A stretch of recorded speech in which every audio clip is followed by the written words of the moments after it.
믿음으로 새벽을 깨우고 하나님 앞으로 하늘 지성소 안으로 들어오시는 귀한 성도님들, 주님의 이름으로 환영하고 주님의 이름으로 하나님이 예비하신 신령한 은혜와 축복이 성령과 말씀으로 풍성히 공급되어지는 이 시간 되어지기를 간절히 원합니다. 저는 오늘 본문에 있는 말씀을 통해서 말씀을 근거로 해서 병고침 받지 못하는 이유 두 번째로 말씀을 좀 드리려고 합니다. 제가 제목을 잡은 것은 징계와 저주는 달라도 너무나 다르다, 그렇게 제목을 잡았습니다.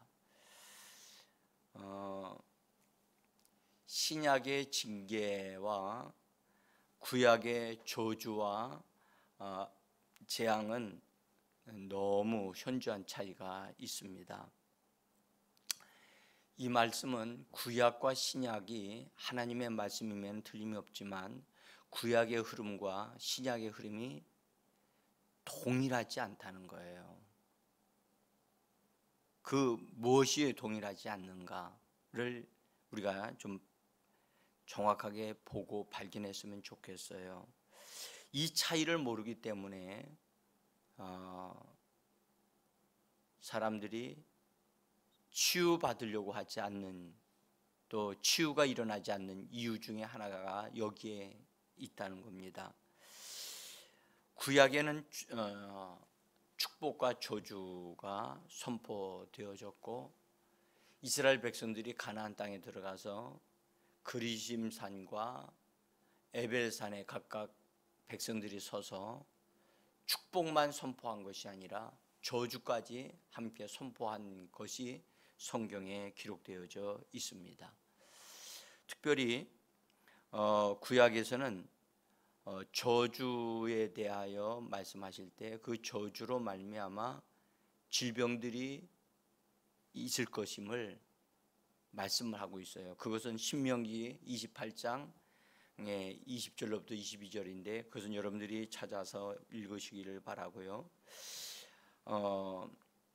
그래서 구약에는 축복이 흐르고 있고 그 반대편에서는, 그러니까 하나님의 말씀을 순종하는 자들에게는 축복이 흐르지만 그 말씀을, 하나님의 말씀을 듣지 아니하고 불순종하고 하나님을 떠나가게 될 때는 저주를 받게 되고 재앙을 받게 되고 질병들이 따른다는 것을 말씀을 하고 있습니다. 그러나 신약에는 그리스도의 십자가 사건으로 인해서 그 십자가 사건 이후로 축복이 선포되어졌고 저주는 없어졌습니다. 이 부분이 사람들이 놓치는 부분이에요. 구약 아래서 사는 자들은 하나님의 약속이나 명령하신 것들을 지키면 축복을 받습니다. 그래서 항상 조건이에요. 조건. 내 말을 듣고 지키면 너희가 복을 받으려니와, 그렇게 돼 있어요. 그리고 너희가 나를 경배하지 아니하고 떠나가거나 멀리하게 되어질 경우, 내 말에 불순종하고 어기게 되어지면, 그래서 바로 징계하심과 또 하나는 재앙, 저주가 나타나는 것이 구약의 흐름입니다. 지키지 않거나 하나님을 떠나게 되어지면 저주하신 말씀이 그들에게 임하게 되어지고 그 다음에 재앙이 그들에게 나타나고 그 재앙은 질병으로, 여러 가지의 환경적인 질병으로 다가오는 것을 우리가 볼 수가 있습니다. 구약에는 영원한 중보자가 없습니다. 그들을 위하여 중재하시는 분이 없어서 하나님이 분노하시게 되어지면 그 분노를 진정시키는 자가 없어서 하나님은 그 진노를 그냥 백성들에게 갖다 쏟아붓는, 그래서 바로 재앙이 임하는, 그래서 구약을 읽게 되어지면 하나님이 두려워지게 됩니다. 두려워지게 됩니다. 자, 이사야서 59장 16절에 보면 중재자가 없음을 이상하게 여겼다고 그렇게 말씀하고 있고요. 에스겔서 22장 30절에 31절에 보면 그 내용이 나오는데 한번 에스겔서에 있는 말씀을 읽어봅니다. 이 땅을 위하여 성을 쌓으며 성 무너진 데를 막아 서서 나로 하여금 멸하지 못하게 할 사람을 내가 그 가운데서 찾다가 찾지 못하므로 내가 내 분노를 그들 위에 쏟으며 내 진노의 불로 멸하여 그들 행위대로 그들 머리에 보응하였느니라. 주 여호와의 말씀이니라. 이것이 구약의 흐름입니다. 그래서 중재자가 없습니다. 어떤 이 사람들은 그렇게 생각할지 모릅니다. 구약에 이스라엘 나라에 제사장들이 있지 않습니까? 대제장이 있지 않습니까? 그 제사장과 대제장은 이 땅에서 종교적인 의식을 행하기 위하여 세워진 그런 사람들이지요. 그들이 이스라엘 백성들을 위하여 충분히 중재하는 자들은 아닙니다. 일부분의 어떤 사람들을 위하여 기도는 할 수 있어도 영원한 중재자는 되지를 못합니다. 그래서 구약 성경에 구약 시대에 사는 사람들은 참으로 하나님을 두려워할 수밖에 없어요. 그러함에도 불구하고 그 이스라엘 백성들은 우매해서 성령을 받지를 못해서 자꾸 하나님을 떠나요. 떠남으로 인해 또 징계를 받게 되어지고 그 다음에 고통을 당하게 되어집니다.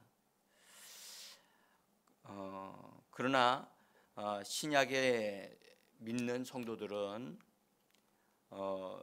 예수 그리스도께서 온몸으로 저주를 받은 바 되사 나무에 달리셨다고 갈라디아서 3장 13절에 말씀을 하셨지요. 그래서 저주를 예수님이 다 받으셨기 때문에 더 이상 그리스도인들에게 저주가 임하지 않습니다. 그래서 신약 성도들이요 너무나 하나님을 바르게 알지를 못해서 나쁜 짓을 하는데도 교회에서 자기 마음대로 하는데도 아무런 어려움이 안 당하니까 하나님을 두려워할 줄 몰라요. 그래서 막 나가요. 그거요. 하나님은요 그 분야에서 참으시는 데까지 참으시지만 그냥 두지는 않습니다. 그래서 신약의 성도들에게는요 저주나 재앙은 없어요. 재앙이 없지만 없는 게 아니고요 유보시킨 거예요. 그래서 어느 한계가 딱 되어지면 그때 하나님의 진노가 나타나기 시작해요. 마치요 구약의 솔로몬이 우상 숭배할 때 하나님이 진노하고 계셨어요. 결국 왕의 그 왕권을 다른 사람에게로 넘겨주는 일이 벌어지지요. 근데 그것이 이스라엘 나라가 두 쪽으로 갈라지는데 그것을 솔로몬 시대에 내리지 아니하고 그 아들의 세대에 내리는 것과 같은 의미가 신약 시대에 있단 말이에요. 그것은 왜 그러냐? 예수 그리스도께서 온몸으로 담당하신 그 저주가 얼마나 위대한가를 우리에게 알게 하시는 거예요.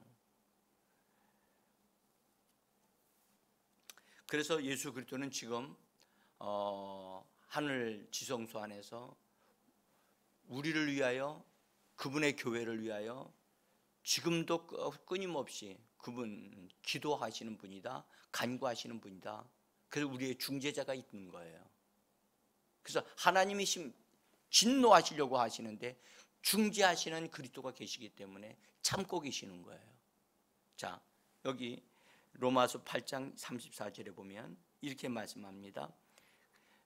같이 읽어보겠습니다. 누가 정죄하려 죽으실 뿐 아니라 다시 살아나신 이는 그리스도 예수시니 그는 하나님 우편에 계신 자요 또한 우리를 위하여 간구하시는 자신이라 중보기도하시는 자신이라. 구약시대 사람들은 이 중보기도하시는 분이 없었어요. 그래서 하나님이 진노하시면 바로 그냥 저주가 임하고 재앙이 임하고 심판이 임했어요. 근데 지금은 교회 시대에는 예수 그리스도께서 온몸으로 그걸 감당하셨기 때문에 하나님 예수님을 통해서 지금 참고 계시는 거예요. 이 차이점을 성도들이 좀 명확하게 알고 있어야 됩니다.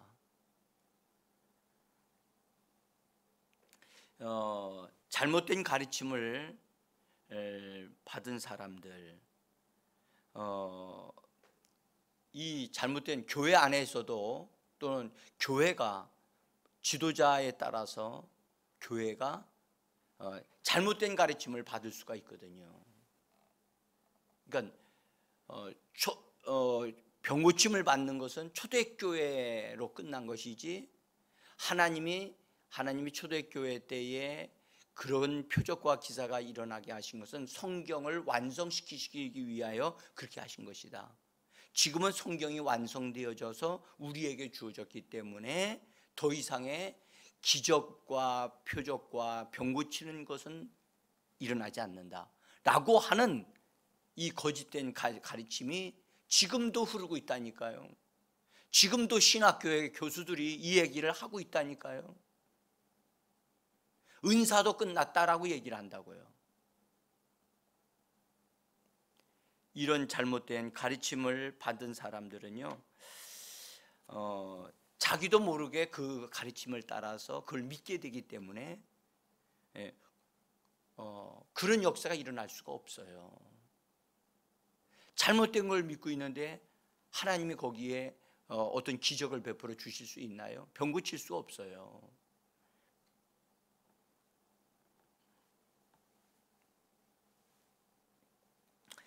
여러분, 이 잘못된 가르침을 받는 사람들은요 또 이렇게 생각을 하게 됩니다. 구약적인 개념으로 이렇게 받아들여서 하나님의 말씀에 불순종하고 자기 뜻대로 자기 멋대로 이렇게 생활하는 자들에게 하나님이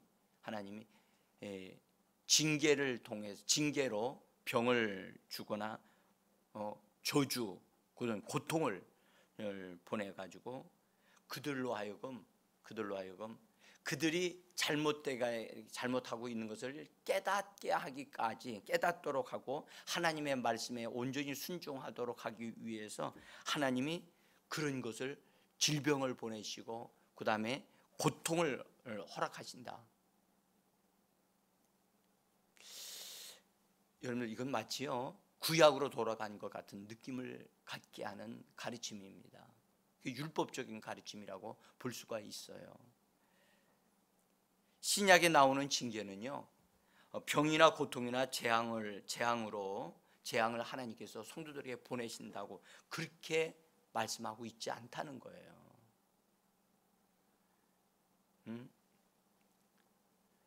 그래서 구약에 주어져 있는 이 말씀을 신약에 그대로 적용하니까, 신약 성도들 자기 자신에게도 적용하니까 얘기하면 질병이 딱 생겼을 때 자기 딴에는 신앙을 잘 생활하고 하나님의 말씀을 순종한다고 생각했는데 질병이 생겼단 말이에요. 그러면 뭐라고 생각하냐면 하나님이 내가 뭔가를 잘못 이렇게 하기 있기 때문에 깨닫게 하시려고 이런 병을 허락하셨다 라고 생각을 하게 되어지는 거죠.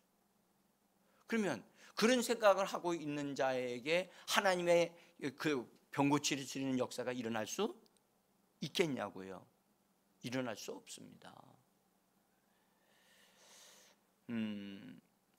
그 사람들이 잘못 생각하는 것 중에 하나가 잠언서 3장에 있는 말씀을 인용한 히브리서, 오늘 읽었던 히브리서 12장에 있는 이 말씀을 오해하는 경우가 있다는 겁니다. 여기 보시면 12장 6절로부터 7절에 그걸 제가 같이 써놨습니다. 한번 같이 읽어봅니다. 주께서 그 사랑하는 자를 징계하시고 그가 받아들이는 아들마다 책찍질하심이라 하셨으니 너희가 참음은 징계를 받기 위함이라. 징계를 받을 때 견디어내야 한다. 너희가 징계를 견디어내면 하나님께서는 너희를 아들들로 대우하실 것이니. 이거 킹제임스 버전 번역입니다. 여러분 이 말씀을 보십시오. 징계를 견디어내면은 하나님께서 너희를 아들들로 대우하신다라고 하게 되어지니까, 이런 번역이 있게 되어지니까 그들은 질병이 생겨도 고통이 생겨도 어려움이 생겨도 그걸 뭐 하려고 하느냐? 견뎌내려고 한다는 거예요. 치료받으려고 하는 게 아니라 이걸 견뎌내려고 한다니까요. 여러분들 이런 신앙생활을 하는 사람을 저는 불쌍한 성도라고 생각해요.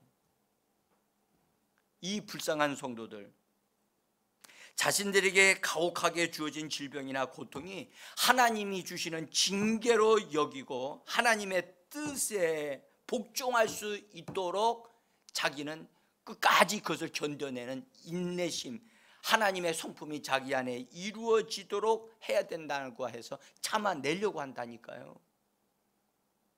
고치려고 하는 게 아니라 견뎌내려고 하는 거예요. 정반대의 현상이 일어나는 거예요.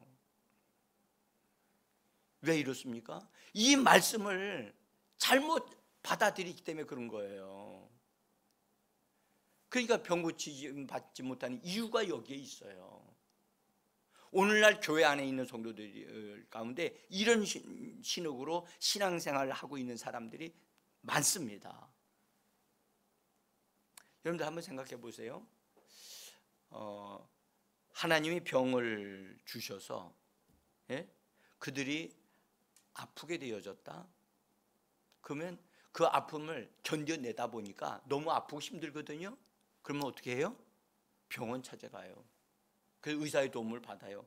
여러분들 그렇게 되어졌다면 자격이 없는 것이라고 생각을 하게 되어지는 거예요.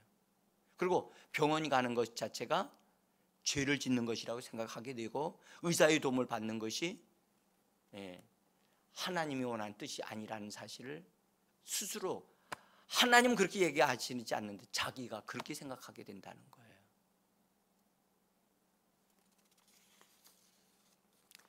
여러분 특별히요, 이 예수 잘 믿는다고 하는 사람들 가운데 이런 사람들이 있어요. 이 불쌍한 사람들, 그들은요 특별히 성경을 통해서 성경을 그래도 어느 정도 잘 알고 있기 때문에 그런 생각을 하게 되어지는데요, 이건 사실은 교회가 잘못 가르치기 때문에 그런 거거든요. 자신에게 하나님의 성품이 이루어지게 하려고 하나님이 그러신다는 거예요.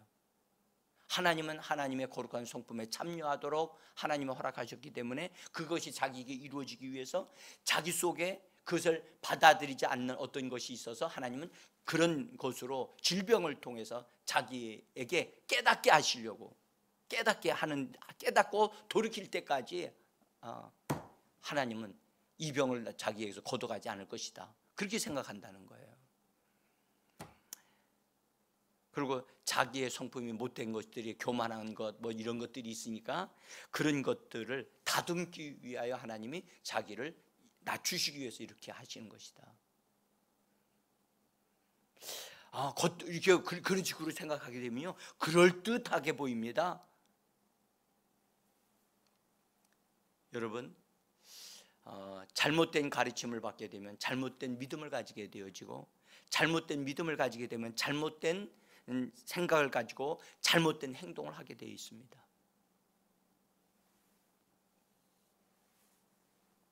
그래서 이런 잘못된 믿음을 가진 사람이요 믿음의 기도를 할 수 있나요? 병을 주신 분이 하나님인데 병을 낫게 해달라고, 낫도록 하겠다고, 난 나아야 되겠다고 한다면 하나님의 뜻을 거스리는 것으로 느껴지기 때문에 그들은 믿음으로 기도할 수가 없어요. 그래서 병 고침받지 못하는 거예요.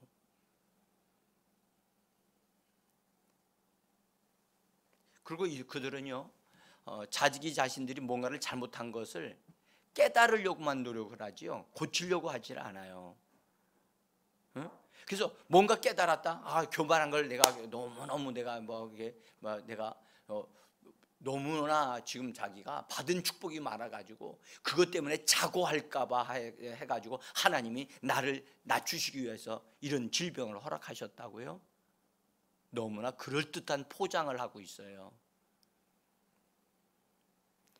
여러분,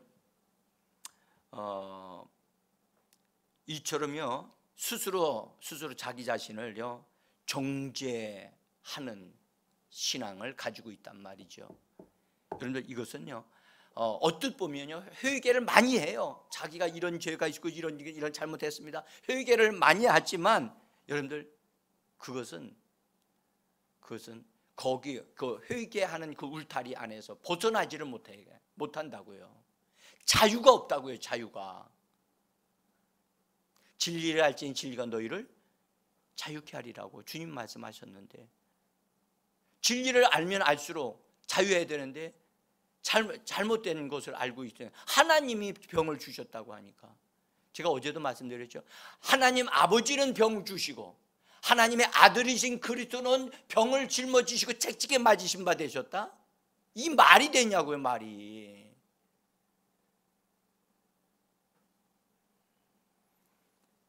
여러분, 혹시나 우리 속에 우리가요 그런 영향이나 그런 책을 보고 되어지면, 그런 책을 보게 되어지면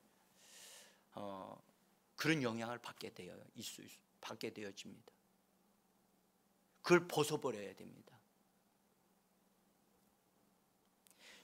이 히브리서 12장에 징계에 대한 말씀을 우리가 잠언서 3장에 있는 걸 인용한 거거든요.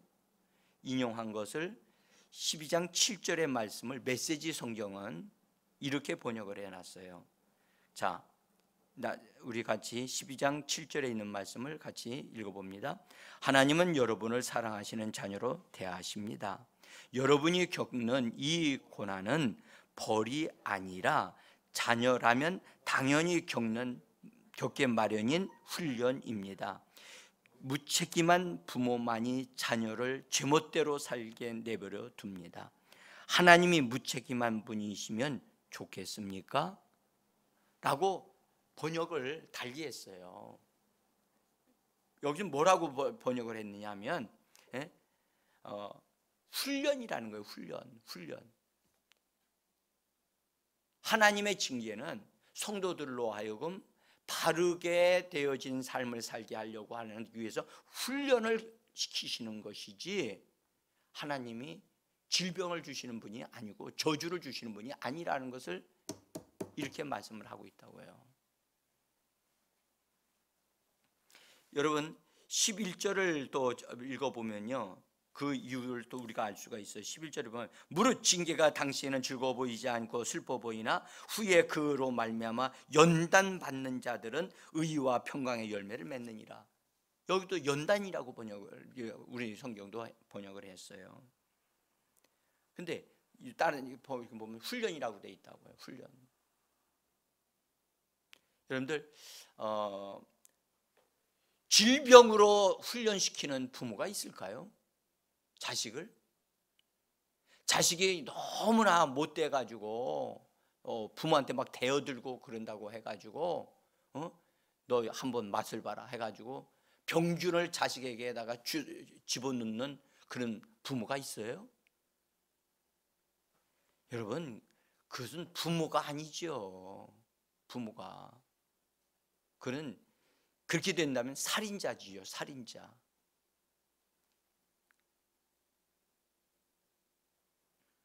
하물며 하늘에 계신 우리 아버지, 아들을 통해서 인류의 저주를 담당하게 하시고 질병을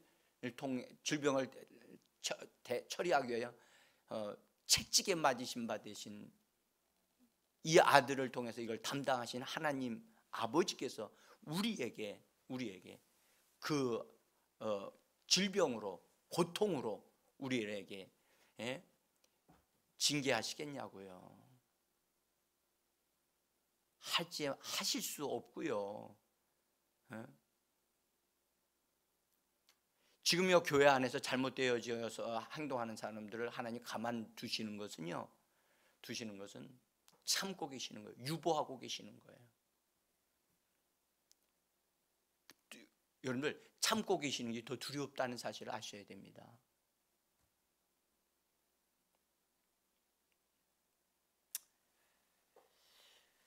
그래서요 그 믿음의 선진들이 이렇게 했던 것 가운데 받아들이지 아니해야 될 것을 받아들여서 가지고 손해 보는 사람이 너무 많고요. 그래서 전통이다. 교회의 전통이기 때문에 이건 받아들여야 된다. 아니요. 잘못된 것은 받아들이면 안 되죠. 성경에 하신 말씀을 믿음으로 받아들여야만 합니다. 성경은 치유의 역사가 계속해서 일어나고 있다고 말씀합니다. 여러분들 사도행전에 2장, 3장, 4장, 5장까지 보면 계속해서 치유의 역사가 일어나지요. 근데 여러분들 뒤로 가게 되어지면 치유의 역사가 일어나지 않는 것 같지 보이지만 여러분들 계속해서 사도행전은 19장에 가서도 예배소 교회에서도 하나님 사도 바울을 통하여 엄청난 치유의 역사가 일으켰고요. 28장에 가게 되어지면 사도 바울이 멜리데 섬에 들어가 가지고 그 섬에 가장 부유한 자, 권위 있는 자를 아버지를 치료해주고 그 섬에 있는 사람들이 다 와가지고 병을 고침을 받았다라고 하는 말씀으로 마무리를 짓고 있어요. 그래서 사도행전은 성령행전이라고 그러잖아요. 끝나지 않았단 말이죠. 계속해서 그 치유의 역사가 흘러가고 있는 것이 교회의 역사인데, 교회가 치유하지 아니한다면 여러분들 세상에서 고침받지 못한 사람들이요 교회 안으로 들어올 수가 없단 말이에요.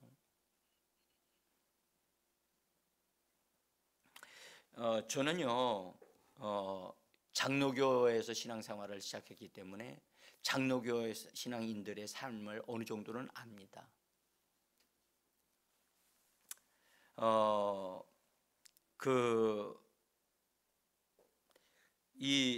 이런 잘못된 가르침을 받아들여서 고생하는 사람들은 종종 이런 말을 해요. 아마도 하나님께서는 나를 아직 고치고 싶지 않으신 것 같아요. 내가 이렇게 고생하고 힘들고 하는데 하나님이 아직 고치고 싶은 생각이 없는 것 같아요. 내가 그렇게 하나님 앞에 이제 내가 잘못했다고 빌고 용서해달라고 빌고 빌었는데도 아직도 하나님은 그것 때문에 화가 나신 것 같아요. 여러분들 안타까운 얘기 아닙니까?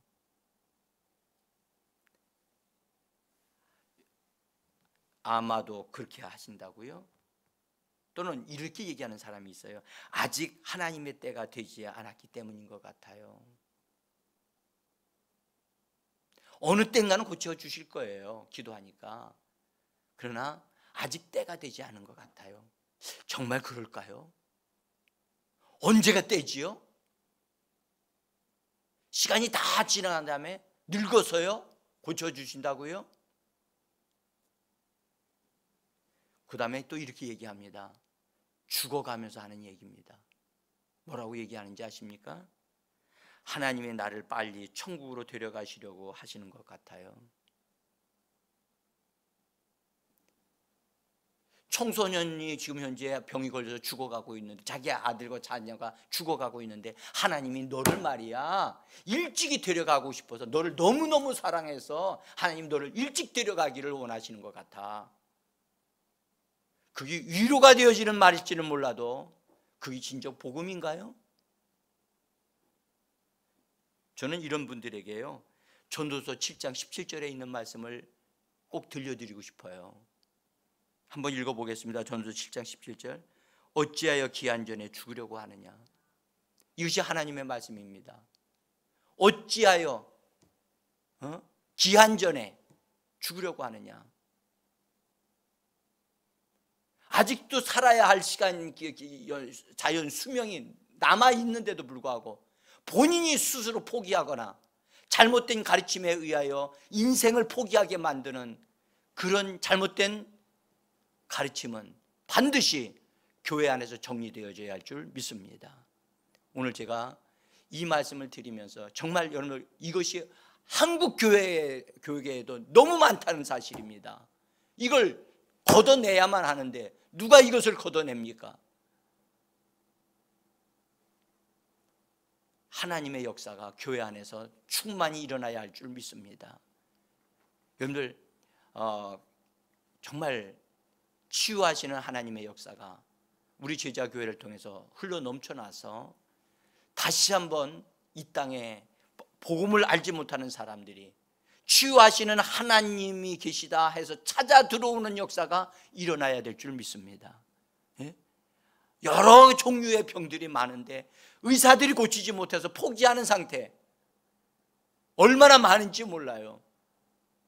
근데 여러분들, 그러면 교회는 하나님이 계시기 때문에, 하나님은 살아계신 분이기 때문에 나는 하나님에게로 가서 고침받겠다 하는 역사가, 그런 소리가 막 들려와야 되지 않겠습니까?